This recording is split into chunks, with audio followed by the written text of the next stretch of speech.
Makabayang araw sa inyong lahat. Sa video na ito, ipapakita namin kung paano kahalaga ang gender equality at kung paano nagkakaroon ng diskriminasyon base sa kasarian ng isang tao.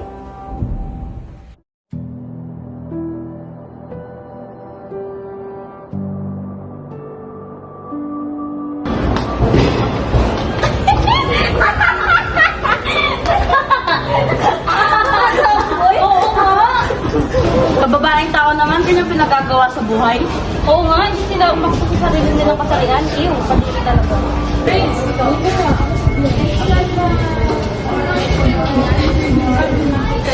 Uy, pre, tignan mo, may bakla. Ayun nga, pre. Pre, mga baby! Hey, sexy naman! Ang sexy, sexy!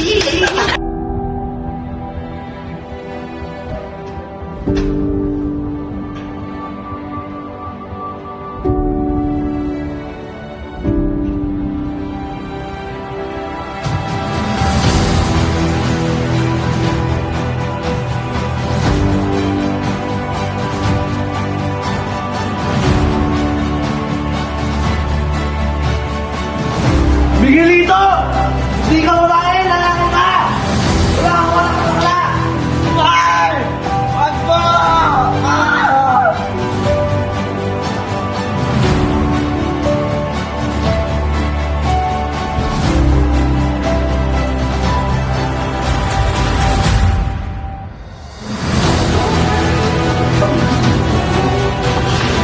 Aray!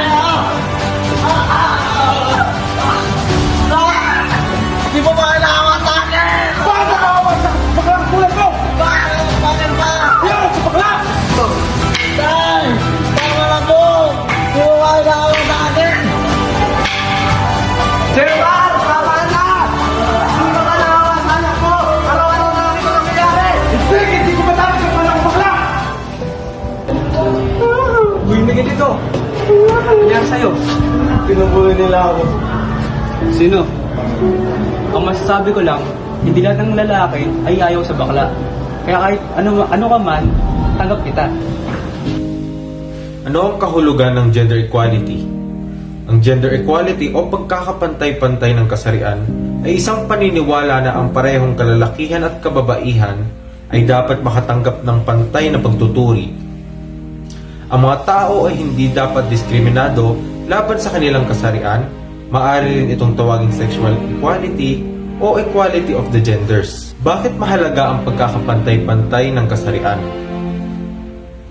Ang pagkakapantay-pantay ng kasarian ay mahalaga dahil ito ay nagbibigay daan sa mga makatarungang, mga inklusibong lipunan.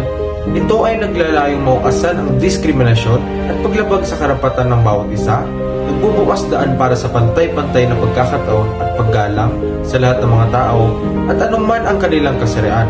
Ang diskriminasyon sa kasarian ay isang malawak na masalimuot na isyu sa lipunan. Ito ay nangyayari kapag mayroong pagtrato ng hindi patas o pagbibigay ng hindi pantay na oportunidad batay sa kasarian ng isang tao. Mahalaga ang pagtutulungan at edukasyon upang labanan ang ganitong uri ng diskriminasyon at itaguyod ang pantay-pantay na karapatan para sa lahat. Ang pagkakapantay-pantay ng mga kasarian ay ang layunin ng pagkakapantay-pantay ng mga kasarian o ng mga sekta na nagmumula sa paniniwala sa kawalan ng katarungan na may iba't ibang anyo ng hindi pagkakapantay-pantay sa kasarian.